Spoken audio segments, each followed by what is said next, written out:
Yo, what up? It's the kid Shawn Way, Empire Radio Mag.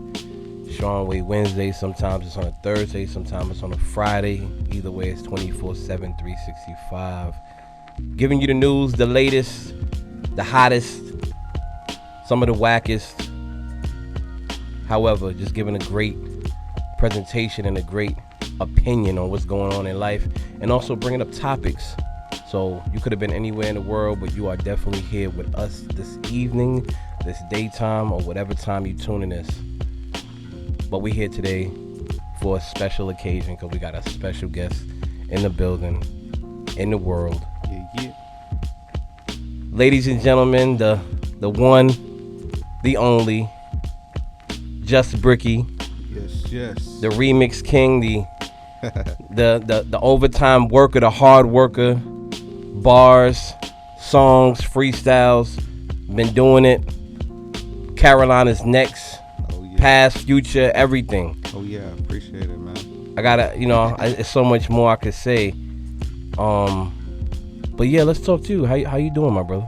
I'm doing all right, man. I've been, just working, really trying to keep my eye on the industry and, pay attention to, the changes being made and trying to figure out where exactly I fit in. The music been transitioning from when I started to now, so it's just finding the right balance. Right. You feel like music's changed pretty fast, right? Well, yeah, I feel like that, but when you go back and look at it, it's like it really been moving fast. Nobody really, Facts. We didn't really see the end of crunk music. You just know at some point in time it was the biggest thing, and then it just went away. So, you kind of go back and look at it that way. Music been moving pretty fast the last couple of years. I get it. You know what I noticed about you, and what many may not know, is that even though music, the speed of music or the entertainment industry has been moving fast, you've always kept up with it as much as you can. You steady working. You've been doing this for a while. I don't want to ever say long time, because who measures long time? But there has to be a point where people have to realize that some of these things that are going on now, most of these things you have done already. You were basically ahead of your time. Yeah, I would definitely agree, especially coming from where I come from, because your resources is limited when it comes to music. So up until J. Cole really became J. Cole, it wasn't a spotlight on North Carolina as far as music. And then being born up north and raised down south, you kind of, if you influenced by up north music, period, you don't really fit in, to a lot of the local scenes. So you have to kind of find your own destination or your own pathway to get out of that area or market for your type of music. Right. So I just think I'm blessed to be able to stay relevant to the sound and stay true to myself in the process. Most definitely. And for those who don't know, because a lot of people, they do know, a lot of people don't know, a lot of people may be confused, and that's what we're here to do, to clarify, to help those that are confused to see the light and be more familiar. Can you just briefly explain, when you said the born up north and then raised down south, like where are you from? Like a little bit of that little bit of that background. Well, I'm originally from Buffalo, New York, upstate New York. I was born in Buffalo. I lived in Jefferson Project, Sherman and Williams, Smith, Adams. A lot of family still up there. Shout out to Down the Way, 31. And I moved to North Carolina when I was 6 years old. So it was like an easy transition, at that age. But as you get older, you start realizing like it's a different world, man. Coming, seeing the kids in Buffalo be able to do so much. Because you have public transportation everywhere, to move in the Southern Pines to where it's like just a bunch of trees, no sidewalks. So it was a smooth transition at first, but it kind of got difficult as I got older. Gotcha. But I think it was perfect though, because now I'm like the best of both worlds. I could do down south music, up north music, and I've been blessed to come out to the West Coast, so I can kind of fit in. It's like I'm a walking melting pot myself, very diverse. Right. Nah, I definitely get it. And what part of North Carolina are you are you pretty much, a lot of your people are from and everything like that, where you're from and people look up to you and everything? From a small city called Southern Pines, North Carolina. Not really known for music, but, a lot of people are familiar with the U.S. Open, which is one of the biggest golf tournaments, and it happened right in my hood, like literally go through, some of the homies' backyards and be right on the golf course and, see Tiger Woods, Michael Jordan. A lot of people come, they visit Pinehurst, which is pretty much next door to Southern Pines. So right. Coming from there, it's just like, it feels like it's more of a retirement place. Right. It's like a place people go when they settle down and they got money. So there's not really a lot of resources. Just, doing music or anything, period, for real, you got to really work your way up out of there. Right. I get it. Okay. Well, I'll tell you what. Give me 3 minutes. We're going to play a couple some joints and maybe a video too. And we're going to get back to more of you because there's a lot of things I want to ask you, a lot of things I want to clarify for the people so they can really just know who JusBricky is and what he's about to do and what he's been doing for the industry. All right, I'm ready. So, we be right back. Empire Radio Mag, Shawn Way here with JusBricky. You heard? You know what it is. Stay tuned. Yeah. What advice would I give to young rappers? Take control of your shit. Don't be the type of rapper. Don't be a stupid rapper. Shots ring out, another body, cops bring out 10 pounds in the closet, we prepare for the drought. Y'all never understand, I want my mama back, fuck fame. Prepare for the sunshine, cause we danced in the rain. And when Christmas came, we wasn't decided. We celebrate at tax times, we could afford to buy it. And the bad times had me stealing shit. All of my crew, we had to make a blueprint. You couldn't walk in our shoes, now do this. Go back to 08, 20 bands in my possession. Mama booked for possession, my Buick chillin' in Heflin. Nah, fuck that, I gave y'all enough of my life. Y'all still sleeping on the nigga, well, fucking I'm nice. Been painting pictures since junior high, and all you do is lie. Swear that you be shooting, but really you wouldn't shoot a fly. It's necessary, my bars is February. Crew large and very scary, nigga, we legendary. You never find another crew like this. Nah. Okay. Grab your 40 and your motherfucking spliff. La.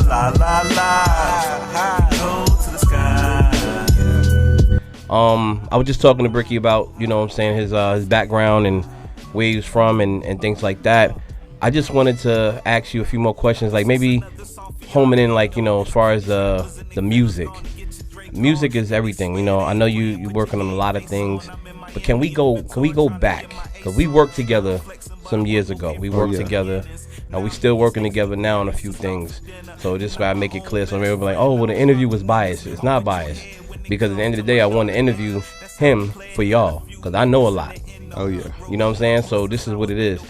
Please, let's go back to maybe one of your first favorite projects. Like, if you remember all of the names of the projects, all of the mixtapes, if you do, if you don't. Could you shed light on them? Just on the you don't have to be the years. If you like, you can share the years, but you could shed light on the project, so this way the people can see the longevity and the historical knowledge of what you bring to the table. All right, well, I'll try to run through it real quick so I don't forget nothing. But of course, my first official mixtape was Too Much Attention, which was in 2007. That was the one we worked on together, which was actually like my first official project. I did things in the hood and all that, but this was the first one I actually promoted, got a cover done for. Then you had All I Need. You had Too Many Remixes, part 1, 2, and 3, which was unreleased because it was just too many songs to choose from. And very, very quickly, 1 and 2 was a double mixtape, correct? Yeah. And then my first two mixtapes the first mixtape had 35 songs, the second mixtape had 36. Yes. The remixes was like 50 altogether. So you talking my first 3 projects was almost 200 songs already, and then that's not everything that was recorded. So within like my first 3 projects, I probably did 300 songs, somewhere around there. And God, man, The City Is Mine, 1, 2, and 3. Too Much Attention Part 2, Cooley Highs. Man, I know I'm at like 15 or 16 now. I'm gonna give you. and I don't mean to cut you off. I'm gonna let you get your thoughts back on that. Cooley High was released 2012, right? NBA All-Star Weekend in Orlando, Florida. Yeah. And the NBA, you had a lot of people. For those who don't know who wasn't there, I was there. I seen it firsthand. the people were very receptive to it. They received it very well. I agree. It was a lot of people out there. It was actually the first project I did that I actually sold, you know, through Reverb Nation, and people was actually buying it. Right. I never got the money because I forgot the information in my account. So Reverb Nation got some money off of me. Y'all hear him? Y'all owe him a check. Y'all owe him some money. But yeah, cool. Pay the man. As far as one of my favorite projects, I would have to say Too Many Remixes, only because I was during that Soulja Boy era. Like when Soulja Boy was manipulating the internet and, you know, really capitalizing on YouTube before it was big. Right. I was doing the same thing. Like up until the point where I started dissing Soulja Boy, and like any website he controlled, I got kicked off of. Wow. But like, you know, I met people like Paula Deanna, you know, a lot of people that was on my Sweet 16 because my remixes sounded so official. Right. Even people at school would be like, "Oh, give Chris Brown my number. Or tell Sierra I said hi." And I'm like, I don't really know these people, but the way I did the records, it sounded like I was really on the remixes. And you know, a great thing came from that. A guy hit me up, and it was about a Rihanna remix I did to her song Unfaithful. And I mentioned it to one of my friends who was like a Rihanna fanatic, and he was like, "Yo, her brother got the same name as the guy name." And I was like, "Wait a minute." And you know, long story short, it ended up being her brother. And me and her brother was cool for like 6 years, but you know, that's another story. But yeah, man, like I was, you know, like to the point where I believe his birthday November 13th, mine's the 17th. Like he would hit him up like, "Happy birthday, bro," over the phone. So it was like, not only was I in love with Rihanna, she was like one of the biggest pop stars in the world at the time, and like, you know, I'm cool with her brother. Right. And this is just all off a remix I put on MySpace. Like it wasn't no promotion, paying for views at this time or nothing. So he actually came across it and hit me up.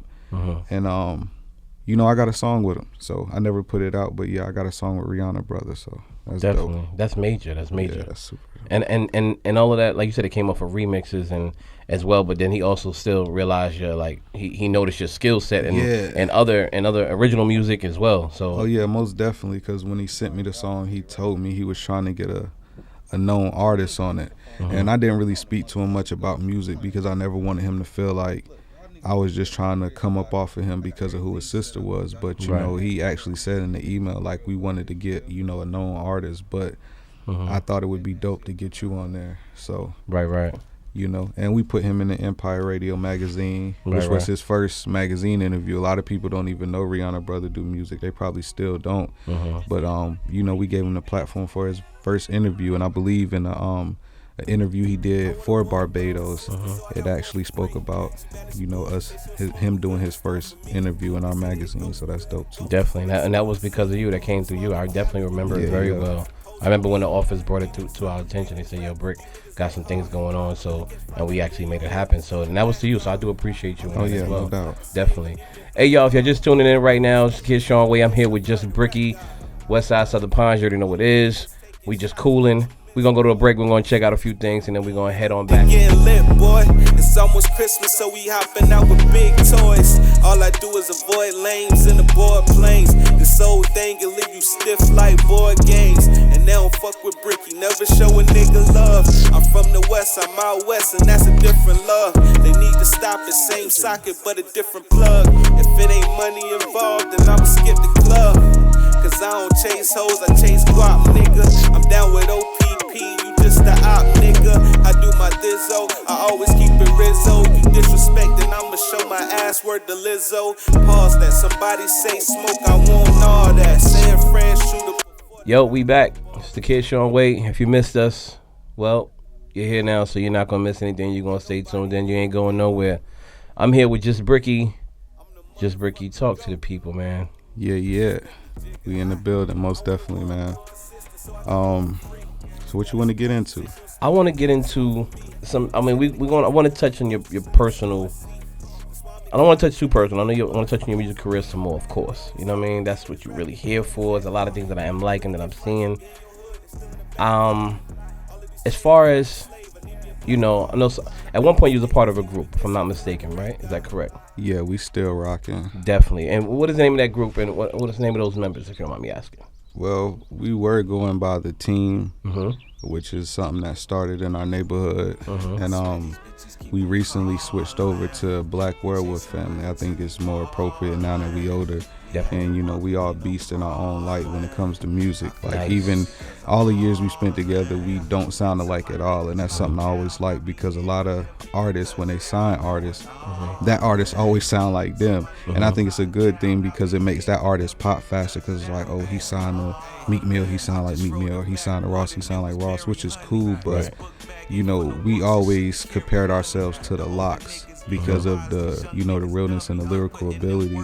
And I think it still fit. Like Jada Kiss Styles and Chic, they all have a different style, Right. but they come together and make great music. So it's kind of like the same with us. And you know, YO being from, you know, out here in Cali, well, being from Yonkers, moving to Cali, then coming, it's the same thing with him. He was born up north, moved out west, moved to the south. Best of both worlds. And Kodak was born in North Carolina, raised in North Carolina, but being in the military, he was able to travel to different places, and he adapted a Midwest, West Coast culture, being in Kansas and out in Cali too. So it's like, when we all come together, you get so many different sounds. It's a blessing. Right, definitely. And I agree. And I know y'all still working on music, and I've been hearing snippets every now and then. So I'm not gonna let the cat out the bag, or should I say, I'm not gonna let the werewolf out. Yeah, we definitely got some stuff coming. I just think that you know, us all being older now, we had to start really attacking things on the business side. So it was just like, hold off on the music right quick. Let's get everything copyrighted, trademarked. So, you know, when we come back out, everything will be more legit. So that's where we at. Definitely. We're going to jump to them videos and talk about them videos, talk about their new projects. Give me a second, because I'm like I said, I want people to get a whole overall understanding, a big picture of what's going on here. Gotcha. You have been traveling. Well, let's go back first. I see what artists are doing now, right? Yep. And they think it's everything, and it should be everything to them. It should mean a lot. But you've been doing this traveling and the music. You've been traveling for a very long time, at a young age too, and you're still young. Yeah. But some of them, it's not that the pay homage thing is supposed to be in effect. That's not what I'm getting at. But what I'm getting at is, why is it that these artists do things and they feel like they're the only ones doing it, they're the first people doing it, and they're just not respecting it as something you should be doing? Like, what is your feel on that? Because I see a lot of artists doing it, like, oh, they're the only, like in a small town or a city, they feel like they're the only ones traveling, or some of them are not traveling. So can you speak on those who are traveling and they feel like no one else is doing it, and can you speak on those that are not traveling and they just stay in one place? Well, I feel like it really starts with your mindset, because if you go back to 2001, like, I actually, you know, had people come over to my house, and I called Jay-Z and Dame Dash on the phone, and like, people went crazy. Like, I remember that. I heard about that. Yeah, so like, you know, people from my city know when it comes to music. I was really one of the first ones really out there pushing it, and, you know, thanks to the help of you, just me already having a mindset, like, I was already doing demo tapes, like, you know, no CDs. Like, I had side A, side B demos, you know, just trying to get them to Def Jam, because even back then at 12, 13, I was calling to the labels, and they would tell me what I need to do. Like, it don't matter if it sound good. Long as I can hear it and hear what you're saying, I'll listen to it. So, you know, that gave me a different mind state from the beginning. But I believe it's really social media, because, you know, thank God we got footage of, you know, all of these years, so I can talk about it and then actually go pull up the footage and show you I was in Miami 10 years ago or whatever. But it's like, now with social media, you can do something so small and hype it up to be so big. Right. You know, like, I remember one day I posted on social media, I had just got off the phone with Beyonce dad. And like, people went crazy. Oh man, I knew you was gonna make it. And it was, and you know, they was mad when I told them I was joking, but I was just trying to show them how easy it is to get on social media and fool people. So, you know, I just feel like these artists, they don't understand what putting in work is. They think making a song, sharing it every day, posting about it every day is putting in work. To me, my definition of putting in work is actually getting out there and touching gravel and touching people and reaching out to people and networking, other than sitting on the computer. Like, you have to get out and touch people, because people can't feel your vibe through the computer. You know, so you might vibe with somebody and then you meet them in person. It's like, you know, this ain't the same person from the computer. So I just feel like social media kind of distorted what it means to really put in work. Like, posting 1,000 statuses to me is not putting in work. Sharing your music every day, doing 100 songs a week is not putting in work to me, because I could do an album a day if I had to. I could wake up in the morning and record all day and have a solid project done by the end of that day if I had to. That's putting in work. Exactly. But, you know, everybody, I applaud everybody, people that's not traveling, those who are traveling. But I would encourage the people who aren't traveling, you might want to, you know, start getting out a little bit and expanding your fan base. Okay. I'm going to throw a curveball to you real quick. What's the first thing that comes to mind when you think of Lizzo? Lizzo. Ooh. I don't know. I like Lizzo, man. I've always been into BBWs before Drake said the line and made it cool. Like, I never was ashamed to say I like girls with weight on them, but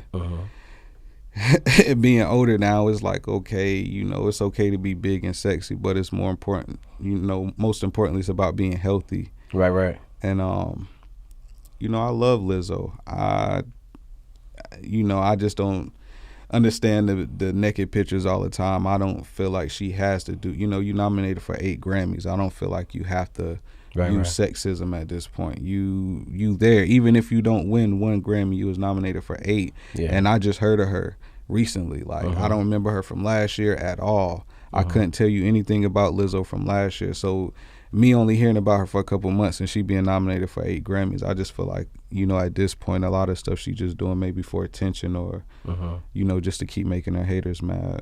But I'm a fan. Are you open to doing a feature with her? Of course. She a beast on the flute. Like, I like that more than anything. Like, seeing her play her flute is dope. Right. Definitely. Okay. I just had to ask you about it. You know, and how do you take to, you know, when artists come hit you up, they want to work with you, you know, sometimes their egos, you know, are not really, you know, sometimes their egos are bigger than their music. Let's put it like that, you know. So I know sometimes you may hit artists up and you want to work with them and they hit you back with all this other stuff, whether it's budget or I charge this much or I don't want, you know, how do you pretty much cope with that? You know what I mean? I mean, I don't take it personal. Me personally, I'm all about, you know, getting out there as much as I can. So if somebody hit me up that's not already on, I'm not going to charge you for a feature. Right. Now, if you balling crazy on Instagram and you got all this money, okay, yeah, you can pay me. But if you somebody in a position like me and you grinding and just, you know, want to have dope music together, that's cool. But, you know, when I approach artists and they hit me with a budget, I respect it. I'm not upset that you want to get paid for what you do. I'm just not going to pay you. You know, unless I can really benefit from our collab, because 9 times out of 10 when somebody hear the song, they're not going to say, oh, you got such and such on there. They're going to ask, well, who is that? Or who's that? So if they can't hear the record and already know who you are, I'm not paying you for a feature. I feel like if I put YG on a song, 400, they gonna know that's YG. If I put Future on the song, they gonna know it's Future. If I put just a regular person on the song, they gonna ask like, who is that? Exactly. So I feel like you still gotta put in work, you know. Right. And it's nothing to I respect the hustle. Like, you know, some people gotta get paid, and I will pay for features. Like, I just paid for a feature one of my homegirls out here, but that's because I found her last year before I came out here, and I watched her progress to where she ended up getting a show in North Carolina from over here, and she don't have a big fan base in North Carolina, but she made her way to the East Coast. So I definitely paid. But just a short story on that, which you can remember, 2009, 2010, I want to say. It might have been before that, 2008. You know, I was in a Greyhound accident. I got blessed with a couple $1,000 when I turned 18. And this was before Nicki Minaj was Nicki Minaj. She was working Waka Flocka Mama. I reached out to them for a collab. They told me $2,500 for a collab or $500 for a drop.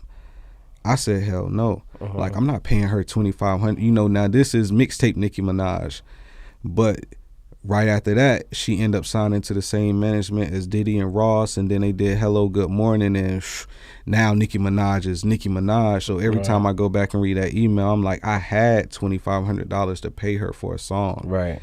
But as crazy as it sounds, I felt like we was in the same position then, because I was traveling, I was doing all this stuff, and she was still doing shows in, you know, Fayetteville. So I was like, I'm not paying her $2,500, but it blew up in my face because look at her now. So you know, I can't even get in contact with her now to even try to get a feature. But I got Nikki's number. I got Nikki's number right now. Oh yeah, I need that. I can give you that number right now. You know, she don't reply to DMs. But yeah, I know it's coming. So you know, that was just a lesson for me early on. Like, sometimes you gotta humble yourself regardless of how you feel compared to another artist, because you know, I'm pretty sure it's gonna be people that regret not doing features with me in a couple months. So it's all good. Yeah. So if y'all regretting right now and y'all playing games, y'all do need to hit up JusBricky. Get some records done, get some knowledge, gain some insight. You know what I mean? Like, it's great to learn a lot from people. You know, people act like they scared to learn from people. You know what I mean? Like, everybody keeps it so social media. They don't ever want to reach out, like you said, talk to people. Let's have a meeting. Let's meet. Let's go somewhere to do something. Hit up my manager or message my manager. Like, I can't stand the politics. I'm like, you want me to hit up your manager, but you have nothing to manage. And I'm like, come on, I get it. You know, it's good to have a manager because you don't want to deal with the stuff, but you're not dealing with stuff because there's nothing really going on. Let's just do music together. So I completely get it because I get it all the time. Egos are through the roof these days. Yeah, I'm like, why are egos so big and your records are not? Because you got social media. On MySpace, you didn't have likes like that. People didn't care about the likes. So now a person getting all these likes and they just like, oh, I'm on top of the world. So. Yeah, I'm going to say it again. Stop having big egos if your records are not big.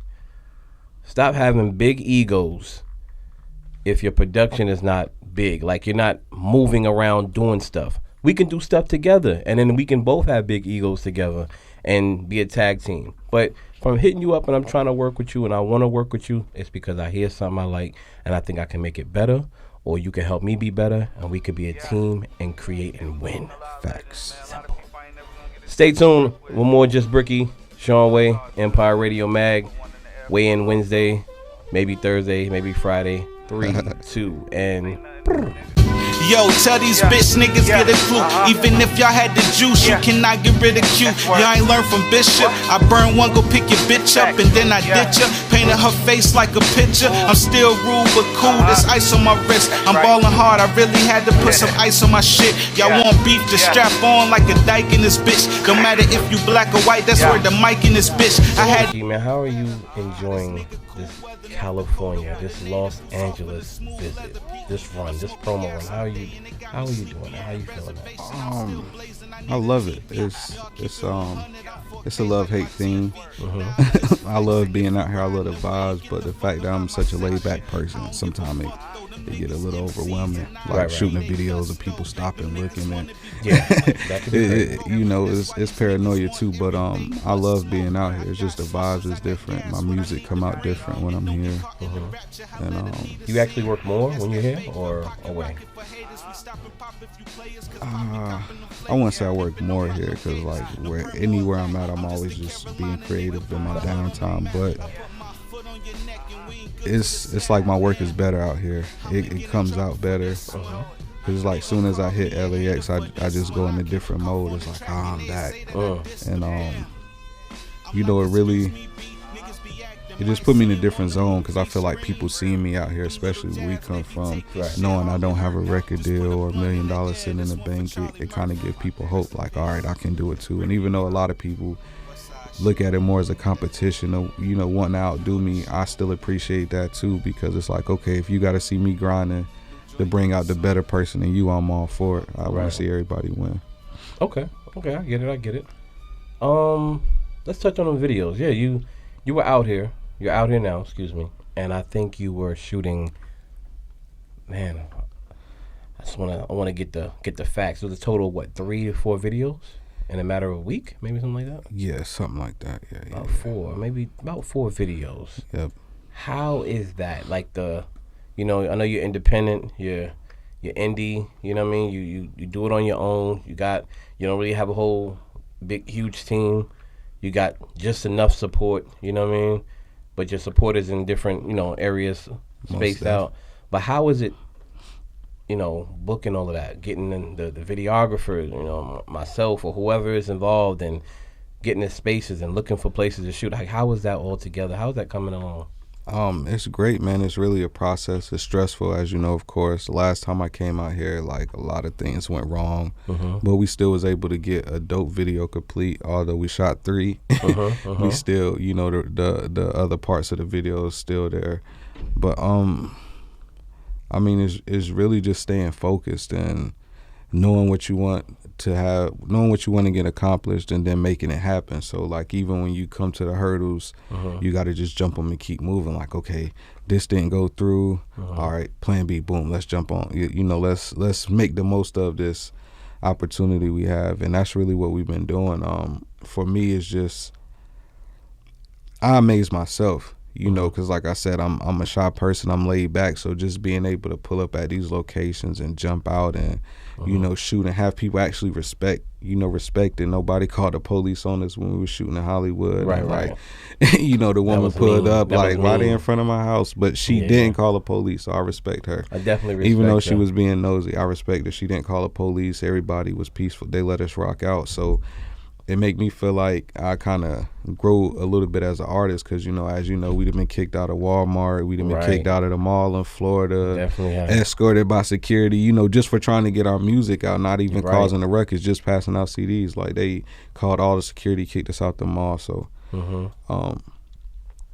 it's a blessing, man. I love it. Even when things go wrong, it kind of puts you in a position to learn early on, like, okay, you got to always have a plan B. And even if you don't have a plan B, you got to be able to come up with one real quick. Right. Doing these type of things as far as music. So right. I like it, man. It's a challenge. The Kim Kardashian situation, is it Kim or I want to say no, it's Khloe. Let's go with Khloe. Khloe Kardashian, situation with Tristan, all of that. And, I don't really like to speak on people's business too much, but were you involved in that in any way? Nah, no parts. I don't want to rub the Kardashians the wrong way. They're good people, though. I plan on living in Calabasas one day. At least that's a dream of mine. So I think Khloe likes your music. I hope so. I think she does. Seriously, I like her. I like her a lot too. Respectfully though. Always. But I thought I thought there was one time that y'all have met. I could be wrong. Could be incorrect with my sources, but I thought there was a time that she has heard your music. I hope so. I mean, so. In the younger days, I was in contact with a few people that was dealing with the younger Kardashians, Kylie and exactly. I remember that. But like, that's another thing too. I kind of like the gift and the curse of starting so early. Like, we started traveling and going out so early. It was like I reached a point to where I started understanding, okay, the music industry is kind of smoke and mirrors. And, like, even now people always ask, man, why you don't have a record deal, or why you not signed? And I'm like, well, when you around it and you seeing it firsthand and you start learning the business, it's like it's just not, people think the rap industry is like double dutch. Like, once you see the jump ropes, you jump in, and, like, it don't work like that. Right. You start realizing only one person swinging a rope and the other one look like it. Like, it's just smoke and mirrors, man. Deep. That's deep. Like, the vibe I get in Hollywood is amazing. Like, I always feel like, all right, this is where I'm supposed to be. I belong out here. But at the same time, it's like, I don't want to, I don't want to rush it. So, people ask why I don't do a lot of shows or release a lot of music. It's like, because I know exactly where I want to be in the music industry. So I'm doing those necessary things to put me in that position. Like, and, California is really the best place to make it happen. Definitely, I agree. So before we go to break, I mean, you've been on the road promoting your music all over the United States. You've had connections to get your music promoted throughout the world. You've been in a few magazines. You had some interviews. You have many projects. You're working on new projects now. The last project that I remember came out that I was definitely appreciative of the opportunity was L. Liddy. Oh, yeah. L. Liddy is available on all platforms at the moment. You gotta go check it out. Definitely. What's the new projects? what's the new videos, and what's next for JusBricky? The TV shows, movies. Please, I know you can't. I know you don't like to spill all your beans, all your business, but what's next? Well, right now, L Liddy was a dope project. It was a slept-on project, I can honestly say. Well, I ain't gonna say it was slept on. A lot of people didn't understand it, but L Liddy was my transition into the West Coast scene, period. Like, you know, a lot of people always ask me, am I from Cali? Some of my lingo, you know, my style. Like, I've been wearing Chuck Taylor since I was 15, so it ain't like The Game came out or Nipsey. You know, nobody influenced this. It's just, you know, me always being influenced by the West Coast culture. And that project really, you know, made me feel comfortable being out here. And as far as new music, I shot the video for All In. I got a record called Love on the West featuring Ash Bash. Shout out to Ash Bash, Inglewood. She doing her thing. And I got another song called Really the GOAT, which is dope. And I recorded maybe 9 or 10 songs these last couple of days. And I'm thinking about throwing a project together called Just a Vibe, kind of, you know, playing off my name JusBricky. I want to name it Just a Vibe. And it's it just really shows me as an artist. Like, I made music that's more relatable to the music you hear today, because everybody know I'm more of a, you know, hip-hop guy, rap, like real rap, but I can do it all. So this is me showing the industry and showing people like, hey, I can make those type of records too. Now, do I want to be this type of artist? No, but do you need a hit song? Call me, I got you. So that's really what I plan on doing next. Like, I want to release content just to build up into that project, which is where All In will come into place. And the GOAT is actually going to be the first single off of that project, which will be dropping the beginning of the year. I want to start the new year off right, so I let the cat out the bag. It's all good. The GOAT video and song will be dropping New Year's, and I think it's going to show people like, wow, this dude really an artist. Like, we know he can rap, but he can really make songs too. Right. Do you feel like people are competitive or in competition, or your mind is just not even on them? Most definitely, man, because it's like you go back a couple of years to when I started rapping, there was really nobody in my area other than the guys that me and my homeboys was beefing, rapping against. Like, it was just us, and they weren't really, you know, pushing music to the level that we was as far as traveling and really trying to get it out there. It was like, we better than y'all, whatever the case may be. But now you got so many different people that rap. I feel like everybody feel like they're at the top for a reason. You know, this guy might feel like he got more money, so he the top rapper, or this guy might feel like he was the realest in the streets. But at the end of the day, it's all about being able to put other people on. So I tell people that all the time, like, you might be the realest guy, you might have the most money, but that doesn't really matter in the music industry. You know, it's about making hit records. So, you know, I feel like it's definitely competition there. I don't really pay it no mind. Like, I started off with rap beef. I freestyled against everybody in my hood that they said was the best, and I beat them. Right. And, you know, everybody can vouch for that. I battled everybody from different hoods, my hoods, everybody that was supposed to be nice. I made sure I went toe-to-toe with them at a young age. So you would say, but people more feel like they feel like you're competition. You're not really focused on them. You're like, look, I'm good. I do what I do, whatever. But people may view you as competition. Nah, honestly, I feel like that's their mistake. They don't feel like I'm competition. They feel like, oh, I'm just as nice as him. But it's not always about how good you rap. You know, like, do you know how to maneuver through this industry? Like, okay, you rap better than me, you get on first, I might get on after you and still outlast you, because my knowledge of the industry is way deeper than yours. Like, you know, a lot of people just think money, cars, I want to get on, I want to do this and do that, but they don't really know how the industry work. So, you know, they don't look at me as competition, but they should. Because knowledge is power. And, you know, when it comes to music, a lot of these guys lack knowledge, and I know because you always on the internet. So when do you take time to actually go study music or find out what's trending, or you know, go look at who's selling what, or, you know, what's considered a good amount of sales for album release? Like, they couldn't tell you these things. So, you know, anybody who want to compete, just know you step on my court, you better be ready. Hey, nice. Yes.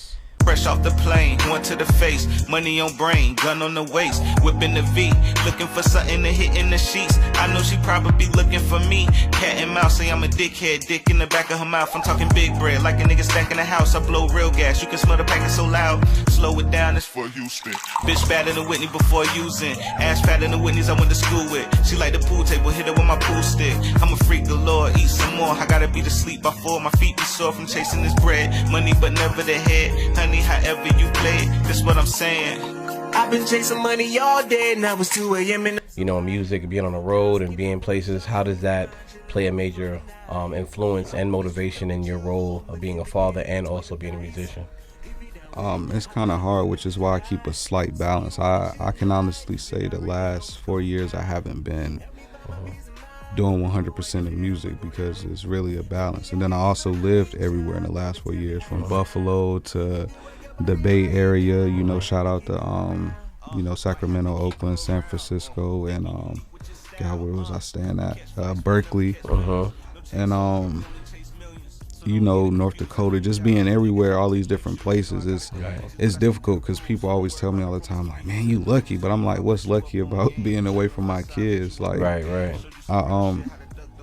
You know, I'm just one of those people when it comes to things like that. I don't really express my emotions on Facebook, like, oh, I miss my kids, but you know, they both old enough to talk now, so I talk to both of them daily, and I just try to let my oldest daughter understand, like, you know, this stuff you want, this iPhone, these LOL surprise, like all this stuff you want, I'm able to get it for you because I'm away from there, because I know she don't understand it, but it's just like, you know, just certain things that took place with me growing up makes it kind of hard to thrive in my neighborhood because it's just so easy for me to get caught up in some BS because of, you know, people I'm associated with. And it's like, you can't cut off family. So, you know, I was blessed to have opportunity to get away and still make a living. And, you know, I go home when I need to. And, you know, it's a blessing being able to do both. So that's one thing I'm trying to incorporate more in this year is actually like my daughter got out of school for the summer. I can actually fly her out and let her see some of this stuff because it's like I've experienced it, but I want her to see firsthand, like, you know, this is what I do when I'm gone and stuff like that. But much respect. Man, it's hard. Much respect. But I get it. That's one thing I talk to YO the bully a lot, and he says, you know, shout out YO. Definitely shout out YO. Shout out Kodak as well. Shout out Kodak. YO says a few things that I really. And I value it, but I know it for sure, but I could see it. You didn't come from a whole lot, but you're working your behind off to create more, create better for you and yours. Facts. And you're not an under worker, you're overworker. That goes a long way because you're doing more than you have to. Oh yeah. And people don't get that. Some people just do the bare minimum, or they do less than, you know what I mean? And then they expect the world. Oh, yeah. And YO, that was, you know, shout out to YO again. It's my big brother, and that's also my oldest daughter, uncle. So he was the first one, if I'm not mistaken, in the hood that actually had a child. Then he had 4 girls back to back, like doorsteps. So it's like me seeing him, you know, go through everything with getting locked up and then, you know, still getting out, making sure his kids were straight. It was kind of motivation for me because it's like, all right, you got 4, I got 1. Right. And I'm watching you do it, so it really ain't no excuse to why I can't do it. Right. And I also want to say shout out to YO again for the Black Werewolf. Like, that's actually something he came up with and brought it to me and Kodak, and we all agreed on it. So I definitely always want to give him a shout out on that, you know, CEO status. Definitely CEO status. But no, I definitely I appreciate that, and I you know, I look at a lot of things and what's going on in the industry, and it's just crazy. But sometimes because we've worked for so long and we worked back in the days, and I've been around you, I've learned to like not pay attention to the industry. I more pay attention to what you were doing, Muddy Heart was doing, Papa Dot, you got MIDI Kid on the beats, you got YO, you got Kodak, you got Fifth, you got, you know, that whole Sin Chop Balls. Yes, it was so many, and that's another conversation. but today it's about you. Oh yeah, you know, most definitely. That's just. But you know, we've been around for each other for so long, so you know, but this is not gonna be the last interview. Just one of many. But I'm very happy to see you out here moving, working, networking, making every minute count, every second, every minute to every minute to the hour. Oh yeah, I appreciate it, man. Cause you know, just a couple months ago, I was living in Arizona. Then I was back in North Carolina. Like, I stay on the move, and you know, I'm a human too. Like I said, I'm not running off $1 million budget. I don't have $100,000 label budget. Like, all these moves, you know, with the help of you and, you know, everybody else that help, you know, we do this on our own. So, you know, it ain't like nobody's sending me itinerary with plane tickets. I got to book and pay for all this. And that's what I really want people to understand. It's like when y'all see me doing this and y'all see me posting these pictures and I'm in LA shooting these videos, like, this is through my research and my knowledge and, you know, with the help of you. And like I said, everybody else that put their input in, we make these things happen. Right. We don't have a company, you know, machine behind us like, okay, go to Hollywood and do this. Like, we have to find these locations. We drive around and find these spots. And, you know, it ain't always the best neighborhoods, but we stop and we get out and get our footage because, like I said, it's all respect and love. And when people see you working and they realize you're a genuine person, you don't have to go out your way. You know, it just comes naturally. So Right. Last question. What is in store? What are your plans? I mean, I don't want to know everything, but what's in store? What can we see from you this upcoming year?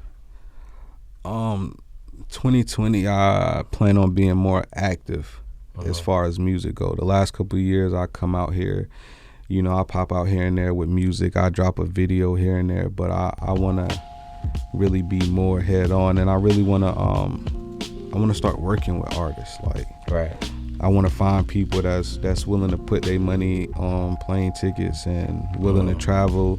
Facts. And really show them the way. And I think I got somebody in mind. You know, I know I spoke to a singer today. I don't want to say her name, but, you know, shout out to her. She in Charlotte, you know, the Queen City, North Carolina. And I know her since she was younger.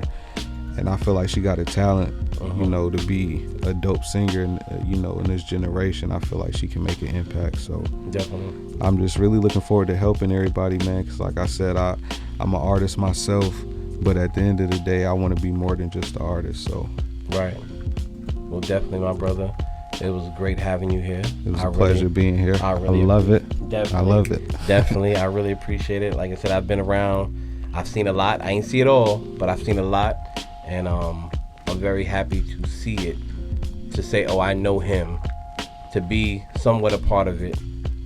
But just to definitely, I wouldn't even say somewhat. You in a major part of it, bro. Like, well, you know, I'm humbly speaking. It's your interview, so it's not. I'm humbly speaking about it. You know, people. You know, just motivation to people. You know, a couple years ago, we was just barely getting the Wendy's and the McDonald's. Now it's like we come out here, we pretty much can pick and choose where we want to go eat. We can go wherever we want to go. You're right. And, you know, like I said, this is just, you know, us growing up as people and making better decisions in life versus us coming across a situation where we was blessed with a ton of money. Like, you know, we just made smarter moves to get here, and we just barely scratching the surface. Like, definitely. It's a lot to come. Definitely. Well, y'all know what it is. It's the kid Shawn Way for Empire Radio Mag. You know, you got to think global, not so local, but sometimes local is great. Local is good. Local is where the love is at, but there's love everywhere. JusBricky. Yes. 2020. We coming. Just a vibe. You heard. Definitely dropping. I got the all-in video. Yeah, man, I'm gonna hit y'all with some content before I drop this project, so just be ready. Definitely, yo. I'm glad y'all tuned in. I don't even know when my next show is gonna be. It might be next week. So once y'all weigh in on Weigh In Wednesday. You heard? Yeah. And before we go out, man, definitely gonna put some people in, man. Maybe we can get my homie Ass Bash in here and a couple more artists out here on the West Coast. That would be love. I think super dope, and that would be love. You know, we can try to get them on here so they can tell their story and shed some light on that. Definitely. I want to hear from everybody. If you're out here and you're dope, and Bricky just mentioned your name, come through, contact me. Let's make it happen. But also, I'm going to end this off on a positive note. You artists, if I ask you to come out here to work, get interviews, network, I know some people I can introduce you to, and you want to, you know, you need to be on the move. You can't stay in one place. Stop having your ego too big when the records and your progress is not so big. The egos and the projects and the records, they have to match. They have to match. One can't be bigger than the other. So please, we are all here to work to make music, and more than anything, I'm here to help. I want to change people's lives. That's been my biggest thing. So I'm tuning off. I'm signing off. Shawn Way, Empire Radio Mag, JusBricky. You know what I'm saying? Yeah. The vibe, it's a vibe, right? That's what we're talking about. It's a vibe. Yeah, just a vibe. Just a vibe. It's coming soon, 2020. You heard?